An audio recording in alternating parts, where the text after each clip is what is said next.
ఇప్పటివరకు కూడా రాజకీయ పార్టీలకు చాలా వరకు కూడా వివిధ మసీద్ అయితేనేమి చర్చిలకు వెళ్ళినప్పుడు వాళ్ళ యొక్క ఆచారాలను అంటే పెద్ద పెద్ద లీడర్లే ఇప్పుడు ఎందువైపు పుట్టకుండా క్యాప్లు భరించుకోవటం అవి చేయటం కూడా మన అక్బర్ ఓవైసీ ప్రధానమంత్రి హోదాలో అయోధ్యకి వెళ్ళటము అది రాజ్యాంగ విరుద్ధం అని చెప్పుకొచ్చాడు. దీని ఎలా మీరు అంటే కొంతమంది గాడిదలు ఉంటాయండి, ఆ గాడిదలు తాము పనిచేయలేవు కానీ ఓండ్రు పెడుతూనే ఉంటాయి.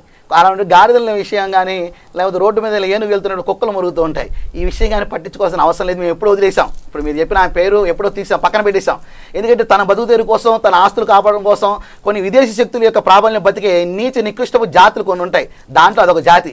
ఆ పిచ్చి జాతి కోసం ఎక్కువగా మేము మాట్లాడమండి. ఈ నోరుని చెవుని కలుస్తాం, అసలు చేసుకోం. ఇక ఒక విషయం.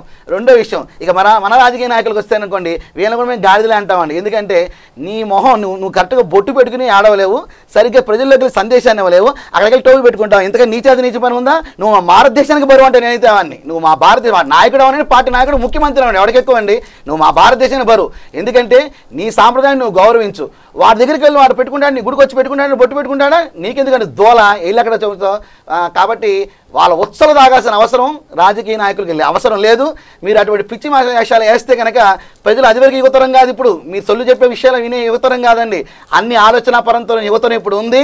సరైన బుద్ధి రెండు రాష్ట్రాలు కూడా చెప్పడానికి సిద్ధంగా ఉందండి యువతరం.